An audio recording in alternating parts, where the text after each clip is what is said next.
You are listening to Kubernetes Bytes, a podcast bringing you the latest from the world of cloud-native data management. My name is Ryan Wallner, and I'm joined by Bhavin Shah, coming to you from Boston, Massachusetts. We'll be sharing our thoughts on recent cloud-native news and talking to industry experts about their experiences and challenges managing the wealth of data in today's cloud-native ecosystem.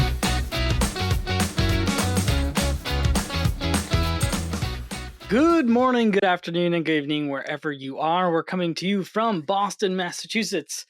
Today is June 22nd, 2023. I hope everyone is doing well and staying safe. Let's dive into it. It's summer, Bhavin, officially. It is summer. Yeah, we crossed the summer solstice yesterday, right? So, yeah, this is it. That's right. And we're deep into it. I feel like it's been kind of a cool start, which I guess there's pros and cons to that. But anyway, what have you been up to this the long start of summer? No, I'm super pumped today. Like, this is our 50th episode of doing Kubernetes Bytes. If you don't count the trailer, which was like a 30-second clip, but I'm 50 and a half in that case, maybe. Yeah, let's do that. Like, we crossed the 50th episode milestone. It takes a long time to get there. I mean, it's been every couple weeks for a few years now. Yeah. That's pretty wild. Like, I know we started in August of 2021. Yeah. So yeah, this is awesome, man. I try to think about anything else I've done every 2 weeks for a couple years or more. Hopefully work out. Yeah, I hope work out, right? I mean, maybe if you spread it all out over the 2 years, it worked out. But yeah, that's funny. No, and we had some awesome guests, right? I just want to thank everybody for agreeing to come on the pod. I know we started talking about mainly Kubernetes storage and data management and those kinds of topics, but then obviously we have evolved into all kinds of different topics around Kubernetes. So thank you, Ryan, for tolerating me for the past 50 episodes. You. That's the easiest part, Bhavin. You're such a pleasant person to be around. Don't worry. Okay, no, but with that, I think I'm enjoying my summer. I do have a couple of trips planned later, maybe in August. Nice. But yeah, not doing anything for July. For 4th of July, yeah, that's right. Yeah, me either. I was just away in Vermont for a few days. Did the first of my moto trips, which was nice. A blast. It rained sort of all of the third day and part of the second, which just made for a lot of mud and enjoyment in my part. I honestly thought the last day, which was just poured all day long, was my favorite day. Nice. How many miles did you end up covering over the 3 days? About 350. Yeah. Wow. Yeah. On a bike, 100 miles a day or something. Yeah. All mostly off road in this case. Yeah. It was a lot of fun. Yeah. Okay. How's your back? My back's great. My chiropractor keeps me in shape, I guess. I could have done 10 more, which is good because the next trip is 7 days or something like that. Okay. I saw a moose because we were way up there towards the Canadian border. It was far away, luckily. It was a big moose, and I'm glad, when they're further away in that case, you're not scared. They're just majestic at that point. Dude, I don't want to bring local things, but since you brought up moose, there was a bear sighting in Arlington, Massachusetts. A lot more, I feel like, in rural areas lately. I think it's just the seasons. This winter was super warm. I don't know. I didn't know bears existed in the suburbs of Boston. What are they doing? They were outside a grocery store. Okay, maybe food, man. They are now turning on to DoorDash drivers, I guess. With the Dash Pass. They know where the good food is at DoorDash drivers. That's hilarious. Yeah, well, I mean, luckily black bears are pretty skittish at humans, so for the most part, good to know. We have it pretty easy compared to the Grizzlies, the Browns. But yeah, no, I did see that too. I grew up in New York. There's been a lot more in there as well. So anyway, mooses, bears, and summer, this is good stuff. Speaking of good stuff, we have quite a cool topic today. Yep. We're going to be talking to John Dietz and Jared Edwards, and they are from Kubefirst. John is the CEO and co-founder, and Jared is also the co-founder. But before we get them on to talk all about kind of Kubefirst and bootstrapping your Kubernetes environment with everything that you could possibly need, we're going to dive into a little bit of the cloud native news. So Bhavin, why don't you kick us off? Yeah, this was a slow week for me, at least. I was trying to find interesting articles, maybe got a couple. So I'll run through my list. Don't force it. No, no, they're still interesting. But usually it's easy. I have a few filters, few RSS feeds. I just go to them and then find good stuff. This week actually had me do some work. So starting off, Fairwinds is actually launching an open source tool for scanning your base images that you use in your containers. Yeah. So like if you have CVEs, their whole pitch is, if there are publicly known CVEs, or if a new CVE comes out, it takes the developers a while to figure out which image in their container has the CVE. This tool is an open source tool that you can run against your container image. They can tell you which version of, or which layer of that image is the problematic one, and tell you if there's a fix available. So open source tool, something that's worth checking out. But that's fast. Next, Vertana, I think they and this is what they call themselves, the leading IT operations management company. They acquired a Kubernetes cloud native observability startup called OpsCruise. So they claim to be the only purpose-built cloud native Kubernetes observability platform. I'm sure other vendors in the ecosystem will have something to say against that claim, but an acquisition in the Kubernetes ecosystem that I just wanted to highlight. And then finally, I know we do have a lot of fun with ChatGPT in our episodes, but for people who want to learn more about generative AI or LLMs, Google Cloud actually has a whole series or a learning path around generative AI. So we'll link that in the show notes if you want to just get started. I think it's 11 courses. They do have split it across days, but again, each video is not like 8 hours, so you can actually get up to speed on what generative AI is. Have you taken it? Not yet, but I added it to my list. I was like, why not share it with our listeners? Yeah, and maybe a sneak preview to some future episodes that we're hopefully going to do some more. We'll see. Yeah. I know it's a hot topic, and we're always interested. I feel like every time I read into it, I'm like, just I feel like such a novice in a new technology, which is also part of the excitement about it, right? You get to learn something brand new, and there's just a lot to consume, right, in the whole AI world. LLMs. Cool.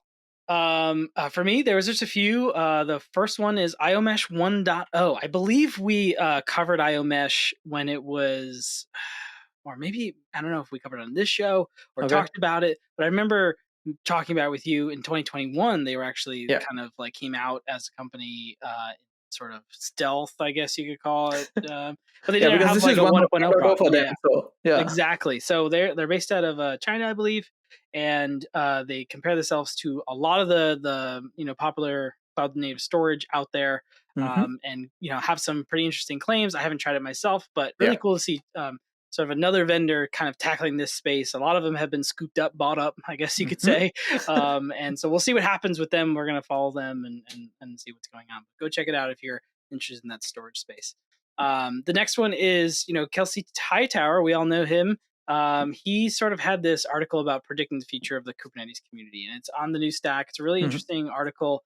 And I guess the TLDR is basically Kubernetes has to go away, which is a loaded thing to say. But there's a lot to unpack in the article. There's a lot more to what he's saying, right? If we're not innovating, there's a lot of talk about what we're doing next, what's next, what do we build on top, what's the next best thing. And I totally agree, right? 20 years from now, I'd hope that we're moving forward, and we often talk about things on the show like, is WASM going to take us, down a different road? Who knows? But yeah, some pretty interesting thoughts from the Googler over there, and go check out what he has to say. And you can probably chat with him on Twitter, maybe. No, and talking about the new stack, right? I didn't include it in the show notes, but I should have. Like, you published an article talking about Kubernetes operators. So I did, yes. The real reason your boss is smiling. That's right.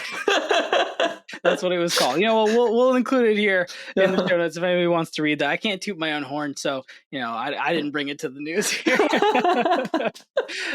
Yeah, it was a fun article to write about sort of Kubernetes operators.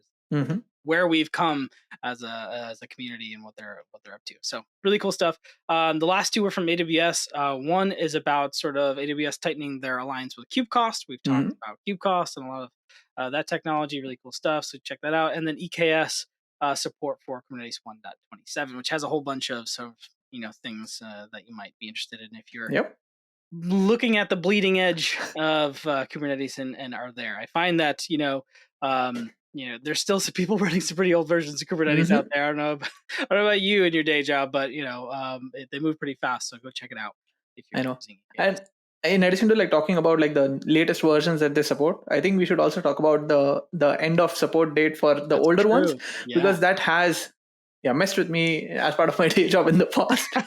It just Yes, sneaks up on you. right. Why are they not supporting 1.23 anymore? Like, okay, let's find out and let's I remember upgrade. that specific problem, actually. Yeah. Nice. Yeah, always keep up to date with those things. A lot of the clouds have sort of like feeds you can kind of Yeah. tap into to get that kind of news. But yeah, maybe we should have sort of thing. Yeah, so I mean that was the news. I think it was a short news week. I think summer is going to be pretty light, so maybe that's a benefit to you users or listeners or watchers, wherever you may be doing. Less news for you and more guests. Speaking of guests, let's get them on the show. What do you say? Let's do it. All right. So welcome to Kubernetes Bytes, John and Jared. I won't take the thunder from you. Go ahead and introduce yourselves and what you do. Hey everybody, I'm John Dietz, and I'm one of the co-founders of Kubefirst. Jared, introduce yourself. Yeah, I'm Jared Edwards, the other co-founder of Kubefirst. Yeah, this is a rare treat to see the two of us in the same room together. Jared's from the Denver area, I'm from the DC area. We're in DC with our team together, and really great to be with you guys today to talk about some Kubernetes. Awesome. Yeah, we're glad to have you on the show as well. Awesome. So let's get started, right?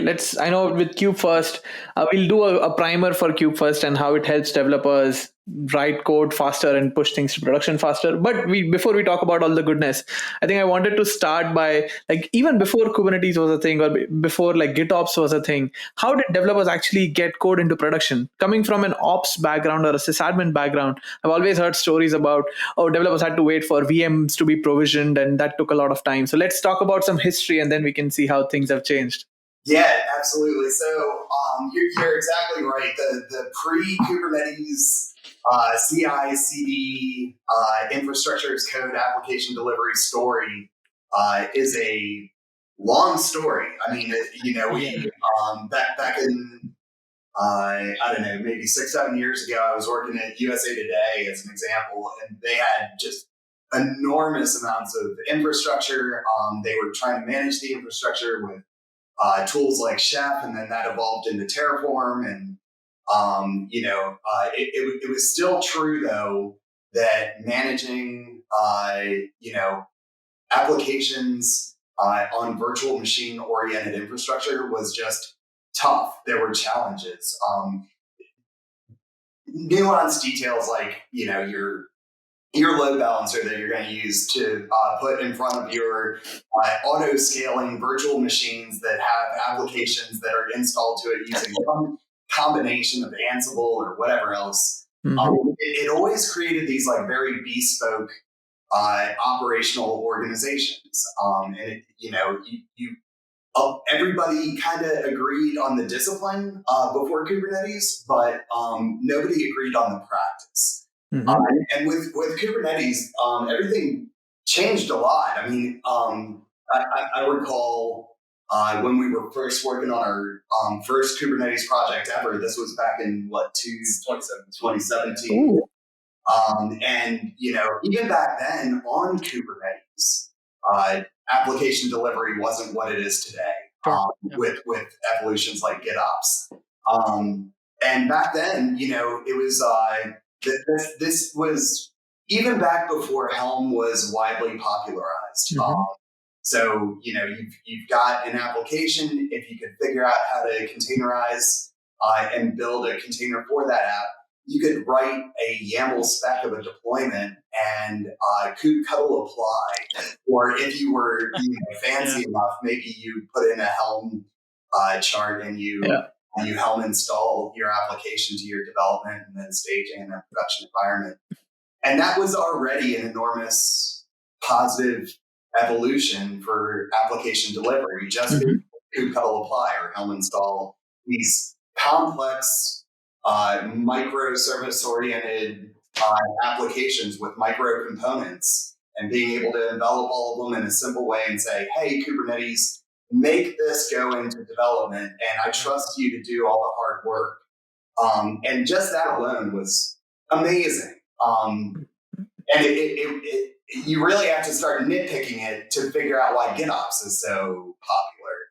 And the nitpick is in terms of like your posture of being able to instantly have all of that anywhere. Mm-hmm. So, like when you're doing a kubectl ply, and that's your mechanism for installing versions of applications to dev stage prod, if your production cluster is suddenly missing, it's just right.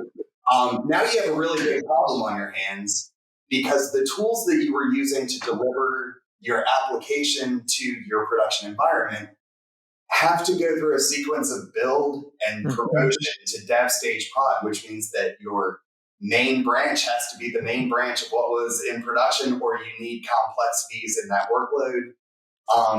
And you could keep going with boring details about why it's not the best practice. But what GitOps offers in exchange for that is a desired state, which is what Kubernetes was built to handle, and it's what we as humans want to define. And the marriage of Kubernetes with Git in a way where we just get to manage the desired state of what we want, and we get to just trust that the GitOps engine is going to deliver that, has just provided enormous gains in terms of asset management of what's in your Kubernetes cluster, from a disaster recovery standpoint, recover when you have a problem. So we're really excited about the GitOps wave. Obviously, Kubernetes itself is fantastic, but that's my take on app delivery and GitOps and Kubernetes before and after, you know. Yeah, absolutely. I think you touched on one big thing there, which was like the complexity component of it, right?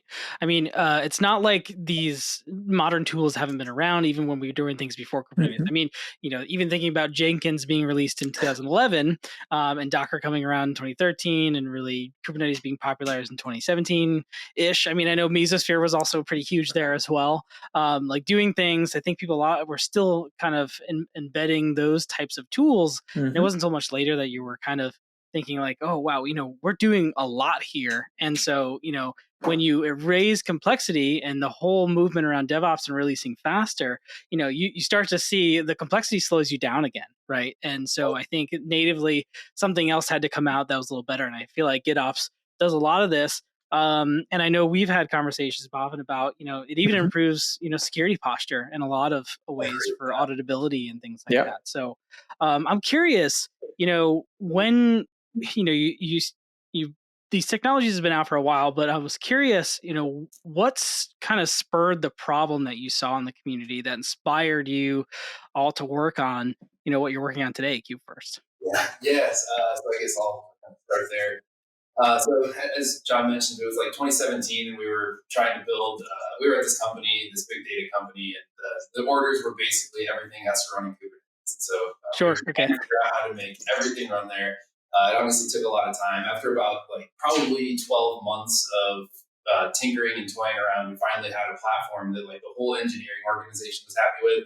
Security team was happy with it. The application teams were happy with it. As cloud engineers, we were happy with it. Everything just started to work really well. Right. And we were lucky enough to hop on a train from DC, actually, because I lived out here at the time. Okay. Yeah. We were going up to Datadog Dash in New York. And John and I had the first 3 hours of just calm, sitting on the train, not working, to talk about what we had been doing for the last year. Yeah. Through that discovery, we were just why did it take so long? Yeah, sure. So we were well, maybe we should figure out how to make this faster. And everybody has this problem. Every company has these nuanced things that they need for their application pipelines, for their infrastructure management, whatever. So how do we streamline that 12 months down to something that somebody can have in a day? So sure, yeah. On the train back, I think it was, John bought the domain for Kubefirst, and we just started kind of playing. Nice.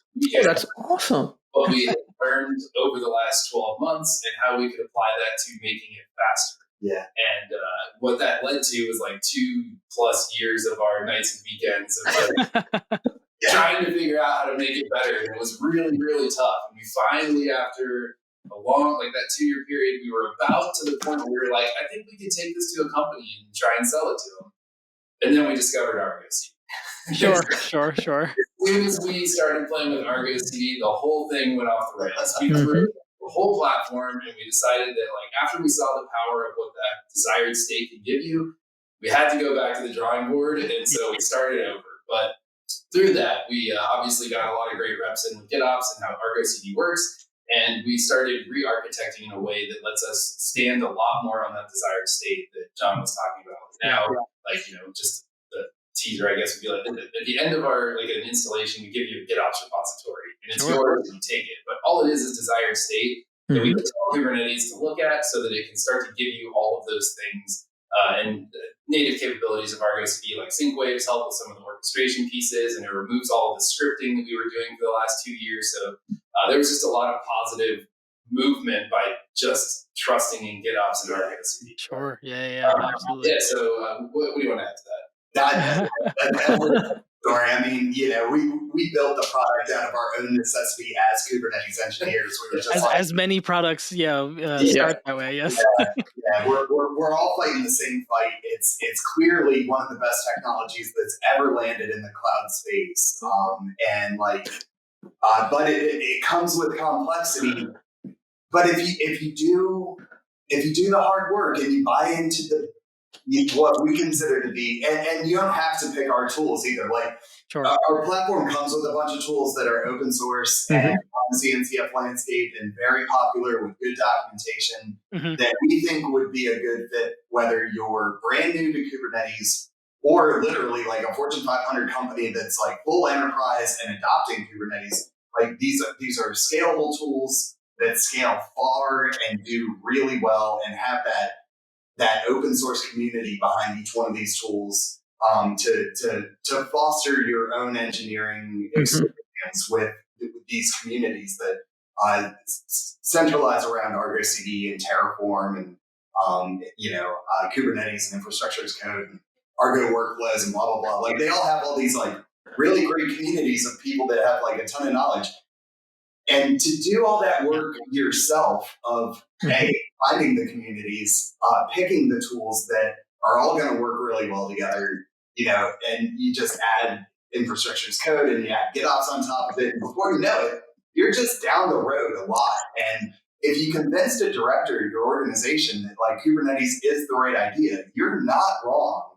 But 6 months down the road, if you're not shipping to production on Kubernetes, that director is starting to get impatient, and it's not long before you're starting to take some shortcuts here and there and just trying to get things going. And that's kind of a bad story. And we just needed a different story to exist. So we built Kubefirst to kind of be that fast-tracked enablement of an open source Kubernetes ecosystem, just as a better starting point for Kubernetes. Like, gotcha. Not trying to solve every problem for every company under the sun.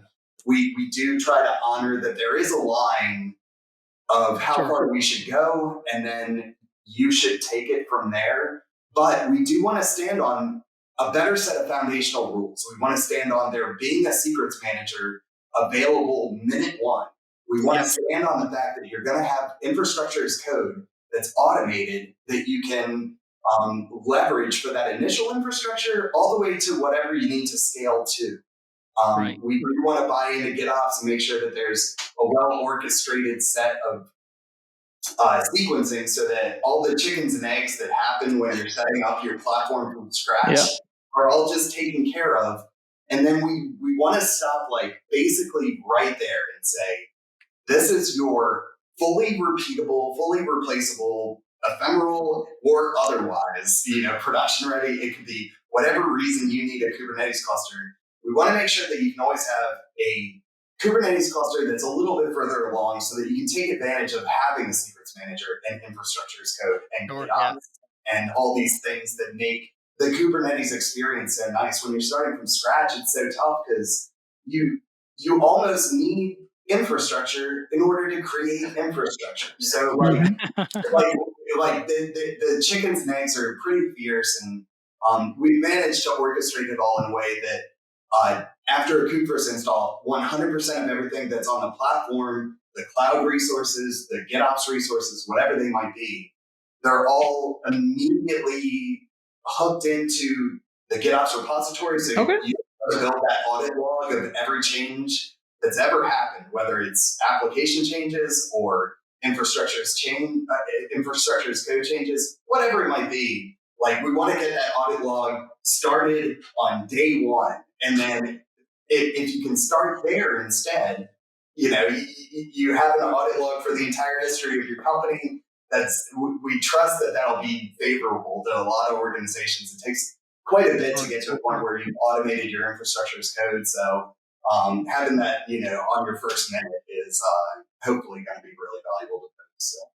So. Yeah, absolutely. So, there's a lot of obviously components that you want to get off the ground running, and it sounds like, there's more of a guideline of like best fit tools for certain scenarios. And it sounds like when it moves from code repository, secrets management, ingress controller, whatever it may be. I'm curious, I think it might be worth like going into what are those community tools that Kubefirst uses, and maybe, if there's certain ones that like, why'd you choose that one over, another, or what does it do best in your kind of environment? Sure, yeah. So let's see. I'll try and go down the stack as best I can. Sure, yeah. For secrets management, HashiCorp Vault was our choice. We had good experience with that, and it's obviously a well-trusted tool amongst the community. As an enterprise tier, if your company really has those requirements and needs something that's even beyond what the open source capabilities of HashiCorp Vault are, it's got all kinds of great extensions these days. Like we use it as an IDP as well for user management. Sure. Gives you an easy starting point to at least have something to manage users internal. If we go to the GitOps portion, Argo CD, as we've mentioned a few times, is the one that we chose. If we go to CI, with part of the platform, we haven't really mentioned too much. Once the platform is done provisioning and everything's in that single GitOps repo, we actually deliver an application, Next.js application, and it basically just so that we can demonstrate how a container first, a Helm chart publishes, how it delivers through GitOps to your development, staging, and production environments. And through that, we also get the added benefit of like how you would expose that to the internet. So we use Ingress Nginx for the Ingress controller in our cluster. We use Argo workflows as the main driving engine for all of our CI operations, which was an interesting pick. That one, I feel like a lot of people are like, "Oh, why didn't you just stick with like GitHub Actions, or why didn't you stay with GitLab CI?" And we did a little bit.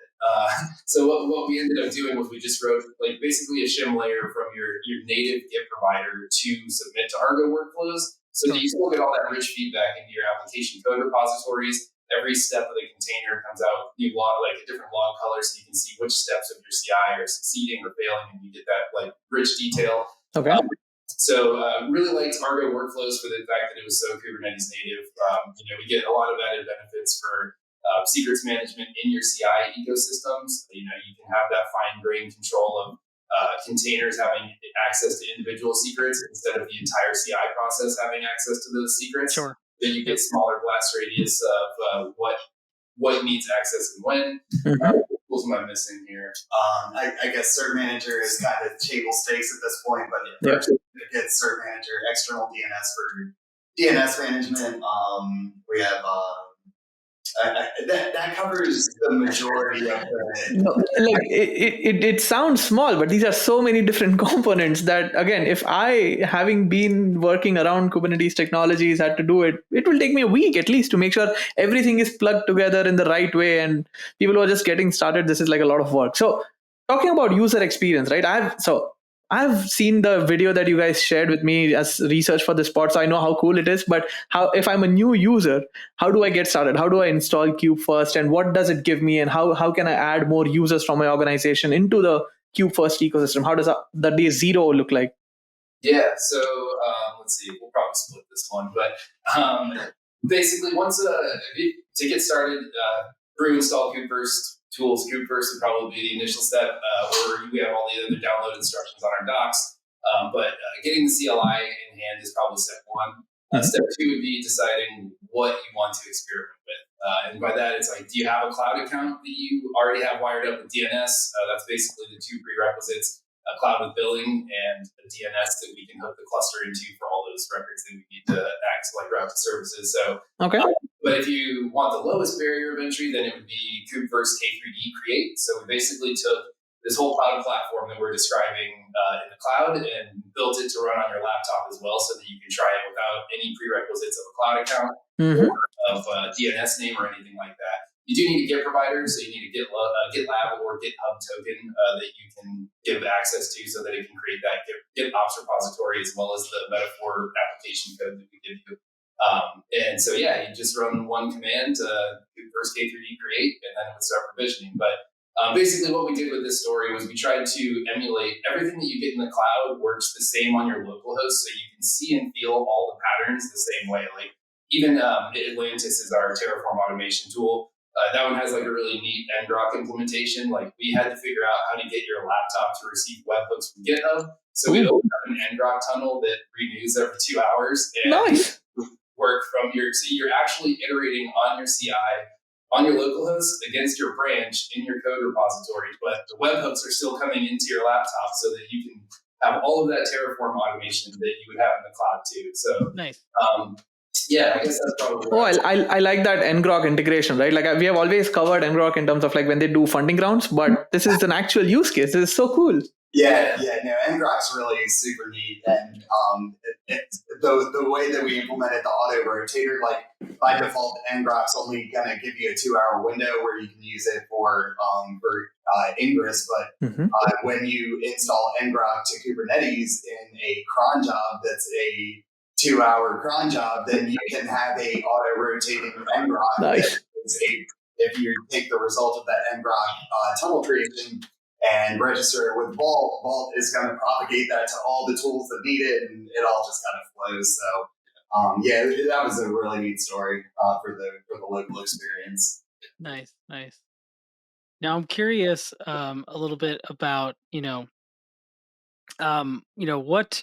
what went into decisions around things like operating system and things that maybe people are maybe more picky about, right? What kind of feedback did you get about, like, I'm sure people are like, well, you're giving me kind of a prescribed thing. And I heard you say earlier that like you can use it as a starting place and maybe modify components and, maybe not use Argo and use something else. But what kind of feedback did you get there? And like, how did you deal with all that? Yeah, no, I'm really glad you asked that, because when building this platform, that was our number one concern, was just like, if we're going to build a starting point platform, you have to be able to leave.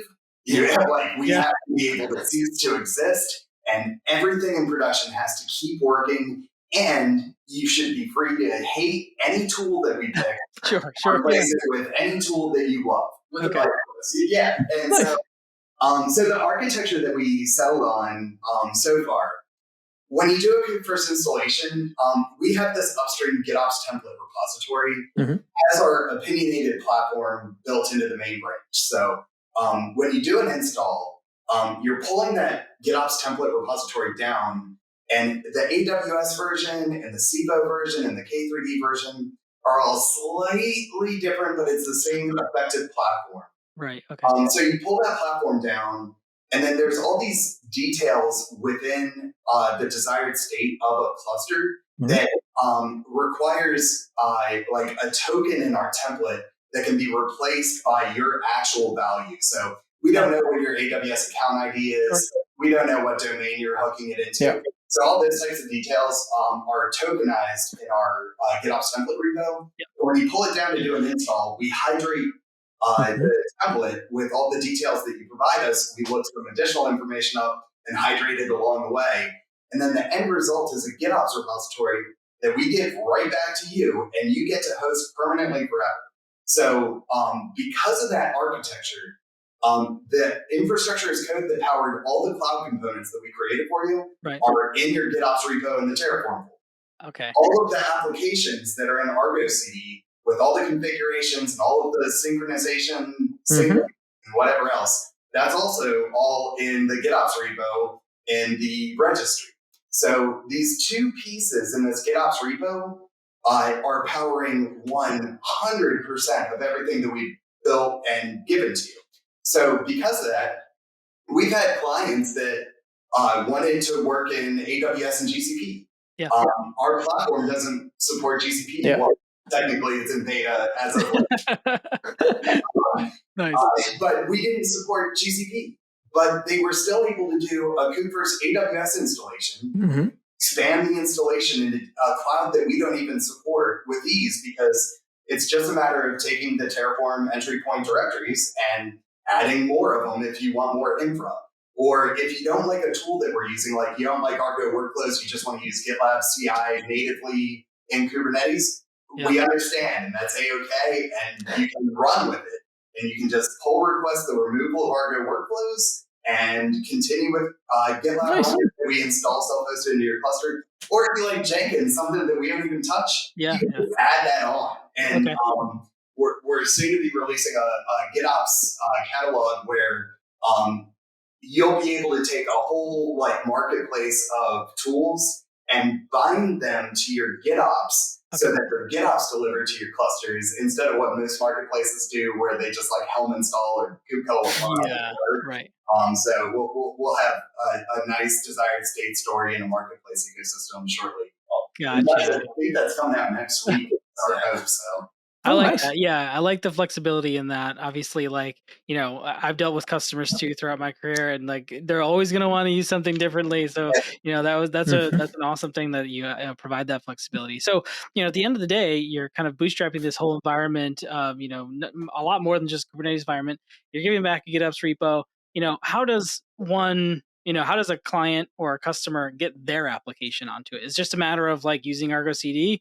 Is there prerequisites for, you know, this thing to happen? Does it have to be in a GitHub repository that lets, you know, Argo kind of do its thing, or what?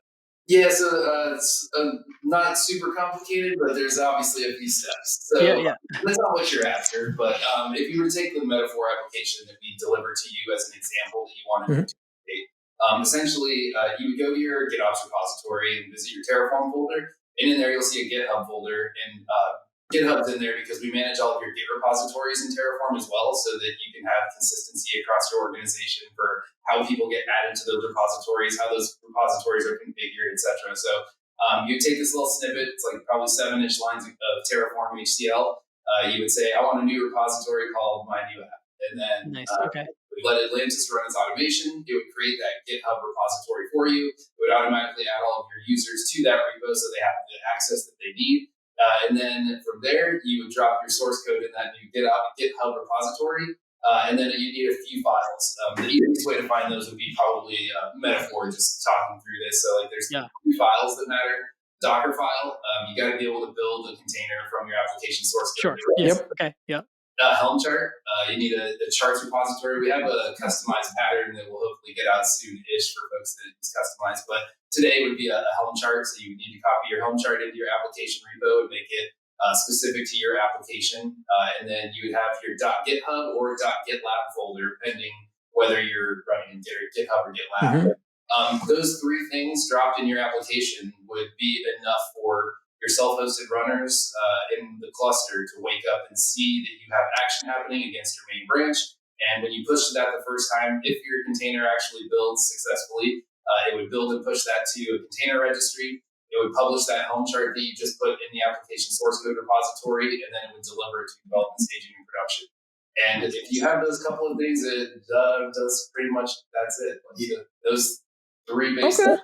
The metaphor example is hooked into HashiCorp Vault using external secrets operator to pull secrets out, like a Kubernetes secret. So, and likewise with like Ingress Nginx, like it's already pre-configured with those opinions for Ingress Nginx. It's pre-configured for the opinions with external DNS, etc. So, the metaphor starting point is just like a really easy way to just grab a few files, drop it in a new repo, and then it's in production if all goes perfectly. Reality is that like it's probably going to take you 3 or 4 tries before that Docker container builds correctly, and once you have that, you're off to the races for sure. Nice. Okay, so this sounds like it really helps me get from 0 to 1, right? Like if I'm starting with Kubernetes or starting my journey or writing a new app. But what about brownfield apps? Like who is Kubefirst the most helpful for, or who should be the one that's trying it out right now? Yeah, it's a good question. I mean, we hope to be building the platform for like literally everyone. It's almost problematic how wide we're trying to target. If you're an enterprise organization that has whole bunch of pre-existing infrastructure. Maybe you're running Terraform. Yeah. That's A-okay. Like if you're going through a cloud native adoption stream where you're trying to buy into Kubernetes, you can just do a Kubefirst install in that type of an environment. We'll create the VPC for you, the subnets, the cluster, the security groups, like everything. Mm-hmm. Then we'll bootstrap that cluster and give it to you, and it'll only be managing itself. Okay. So if you have pre-existing infrastructure and it's terraformed already, then you just have to take that Terraform content, move it into our GitOps repository, and as long as you haven't messed with the state at all, it can just hook into that same state and everything's fine. Right. If you're a brand new startup, we like to think that we have a story for those folks too. Like, in fact, that's probably our most target audience is startups, just because they have so many immediate needs. Sure, yeah. Single sign-on for their users, organization roles so that you can separate admins from developers. Like, these are things that take time and are annoying to get set up. And are you setting it up using scripts, or is it baked into your desired state? Is it repeatable, et cetera? So we built it so that everything's repeatable. Everything's like best practice according to, a couple Kubernetes engineers that have been around for a handful of years. But we hope that no matter who you are, a Kubefirst cluster install will be valuable to you, whether it's a Fortune 500 enterprise grade, big boy operation, or, just a tiny little ephemeral cluster that you need because you're doing demos every day and you want to throw that cluster away and have it back tomorrow. Like, we have a story for pretty much everyone that needs Kubernetes. To be determined in terms of who gets the most value out of it. Okay. So I know Jared mentioned that we can do a K3D install as well. Can I do a K3D install, have everything running on my local machine or my Mac, and then eventually choose an EKS cluster as my production endpoint? Like, is that combination possible, and how easy or difficult it is? So not quite today. We don't have the translation engine to go from K3D to AWS or beyond. We've talked a lot about that as an opportunity to reduce our code base a lot and figure out how, because once everything's in an Argo CD application kind in YAML, it's just overlays like Customize provides to the AWS. Well, then it has an AWS annotation. If it's not, then it has a Civo annotation or whatever the thing is. So there's just a few configuration points that you have to be able to recognize the difference between. But you would be able to, I think that there's another approach that's kind of in parallel of that, which is we have a mechanism built into our CLI that you can actually override our GitOps template repository. So let's say you took it for a spin and you were like, gosh, this is great, but I need to change this one thing. It's like, okay, well then you can either fork our repository or create your own as long as it has the same structure. And then you're able to override our template and use your template so that you can have your outcome every time you run Kubefirst create instead of ours. So quite answers your question, but you'd be able to have your own template that satisfies your local and AWS stories, and you'd be able to switch between them a little bit better. And you could add that customization that we don't want to be about. Right? Yeah, that makes sense. I mean, it's a pretty powerful tool when you think about it. And, I think just the overall idea of, getting this up running quickly, and I think about what quickly actually means. So how long does it actually take to get running? It depends on where you are. We've been a little irresponsible with clouds that we're trying to So I think today we officially support AWS, K3D, and Civo, but we have DigitalOcean, Vultr, and GCP and Beta. So we're expanding that direction. But depending on which cloud you pick, AWS is about probably 40, 45 minutes by the time you get cluster provisions and you get all of your DNS records back for if you're in DigitalOcean, Civo, those smaller clouds that have much faster Kubernetes provisioning, you're looking at probably anywhere from 8 to 12 minutes, maybe. So, Okay. Yeah. Wow. That's quite a difference. I mean, I know last time you spoke with Bhavin, you mentioned this a couple times, which everybody has the same problem, right? Yeah. And the footprint can take anywhere, from months to many months. And I'm curious because, what you're thought is on why do you think that is? I mean, I know that, in larger companies even that are probably later adopters to just Kubernetes in general, there's patches of DevOps and GitOps in various places. So I could see an individual team kind of bootstrapping their effort in this space with something like Kubefirst. And I'm just curious, like, what were those conversations and what were they like in terms of how long it took for people to kind of get started? Yeah. Starting Kubernetes is just tough work. Like, if you think about walking into a new shop, just imagine any generic software shop that has maybe 10 microservices and they have some pre-existing infra and they've been working on VMs and now they're trying to adopt Kubernetes, or maybe they have nothing yet.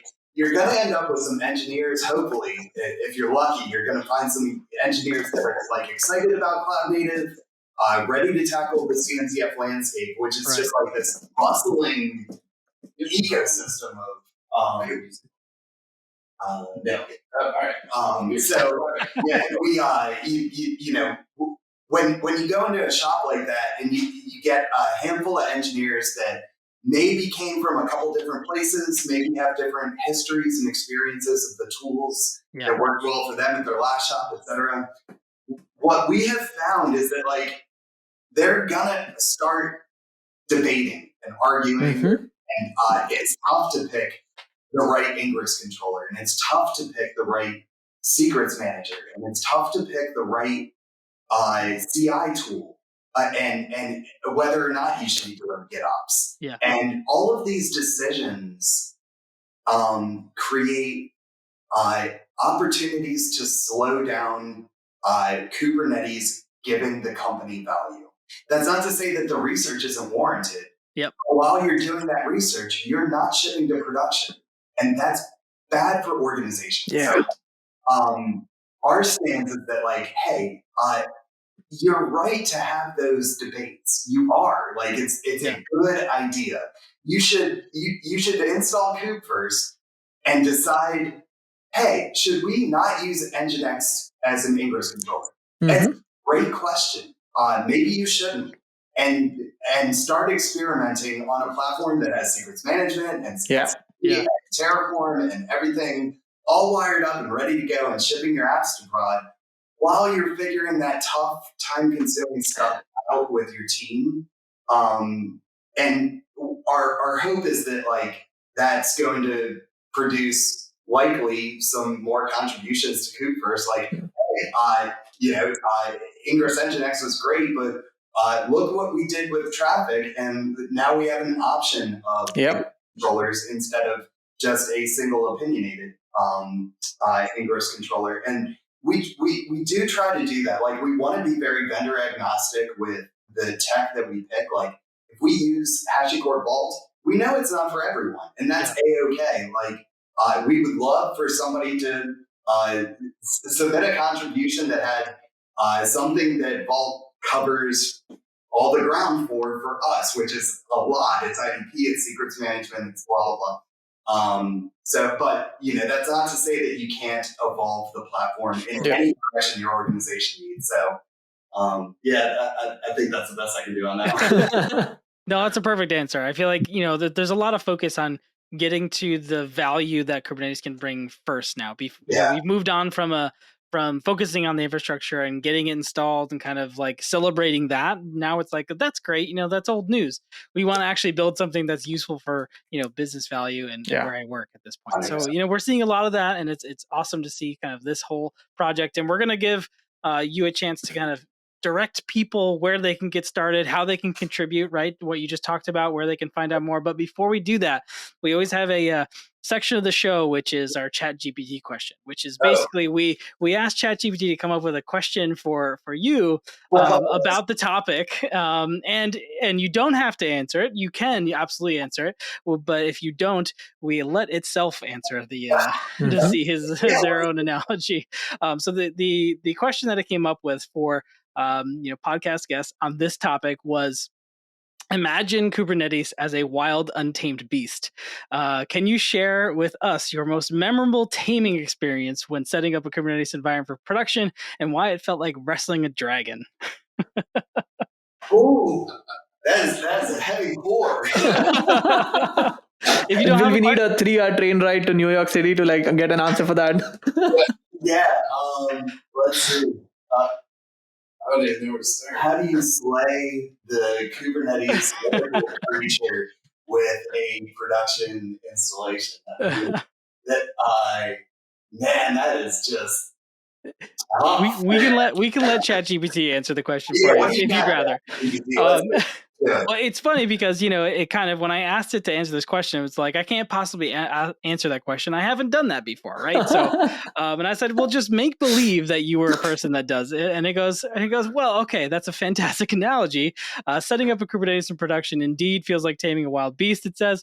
One of the most memorable experiences I had JPG, when we were migrating our services to a Kubernetes-based infrastructure for the first time. Very appropriate for you guys, I think.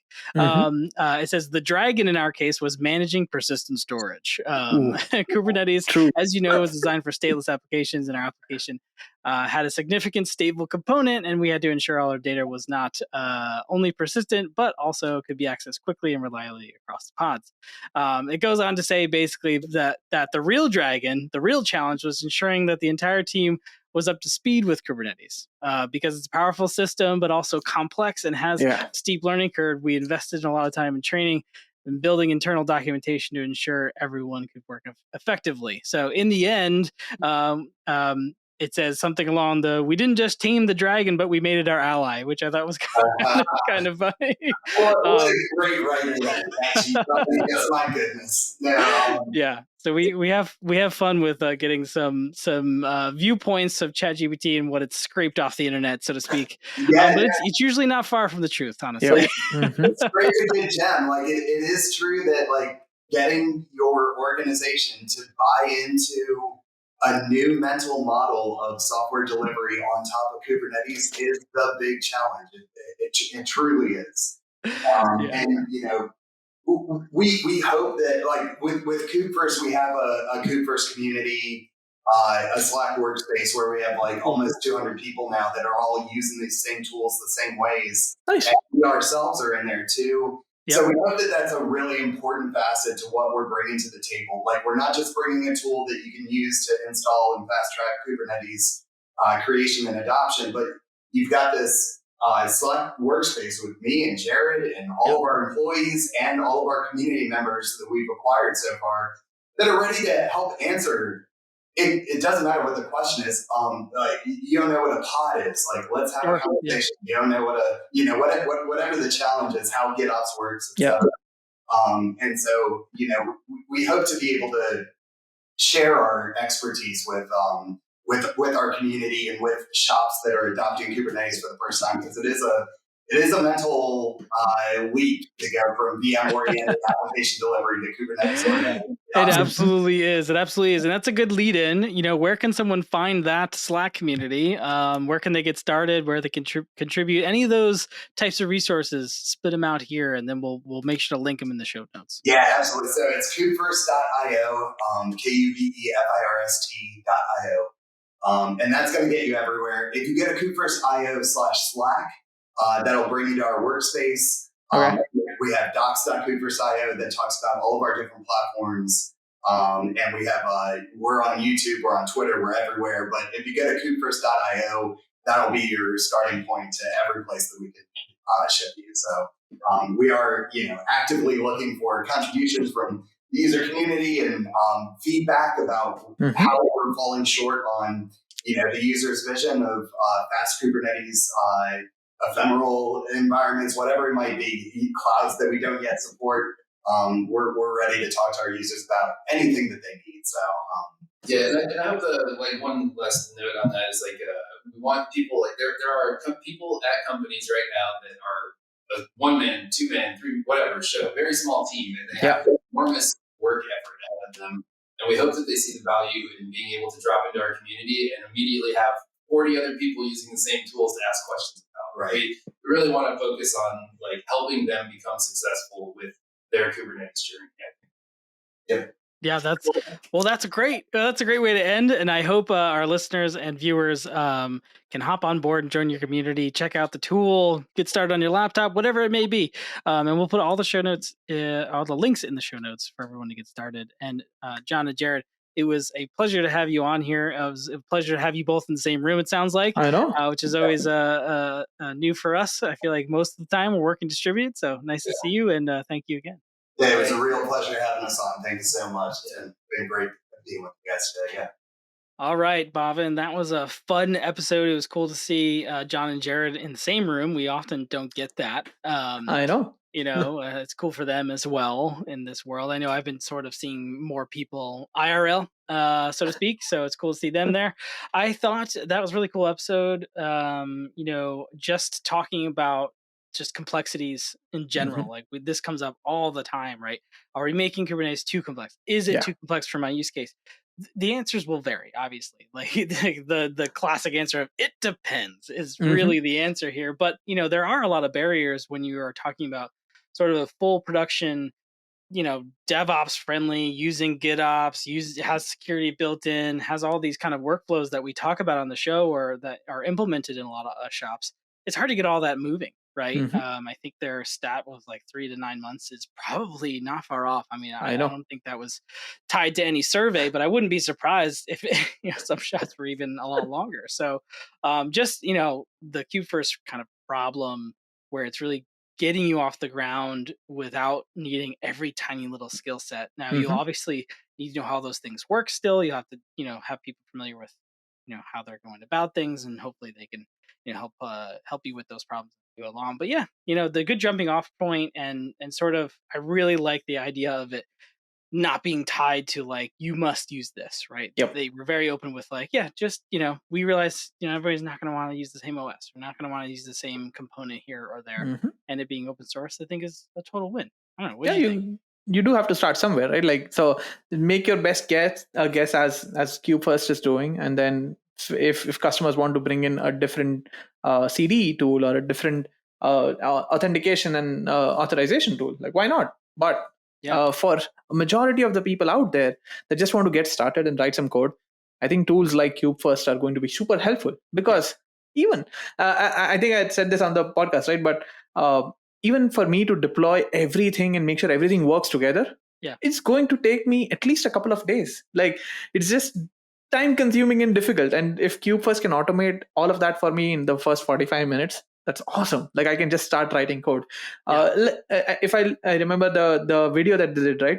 Once they have everything instantiated, the way to invite more users is just updating a file in your Git repo, and the GitOps workflow automatically pushes those users into a vault, HashiCorp vault, creates credentials for them, and then you can use those credentials to log into GitLab, to log into Argo CD, and all of that plumbing is already done for you. So I don't know, it really makes sense if you're just getting started, that 0 to 1 use case. And I know we discussed with them like how do organizations who are already at that the 1 point, how do they get to 100, right? And they are still working on it. They did talk about how they can bring in existing Terraform the folders that you might have with the state and included with the Kubefirst ecosystem, but I don't know. And we are headed in the right direction. Yeah, I think so. I find it's probably a much more useful tool to greenfield new companies, and I think they did say that, right? Startups have a lot more use for it. I mean, huge companies is very hard because there's usually a designated set of procedures and things you have to do, so it's harder to just like drop in something. But really cool stuff. Go try it out. I actually plan on trying it out. I think it's a really good tool for like demos and stuff like that for a lot of what we do. So I will let you know, John and Jared, I guess, in due time when I get to it. But with that, I think that's really the end of today's show, right? Yeah, that's it. So happy 50th episode, Bhavin.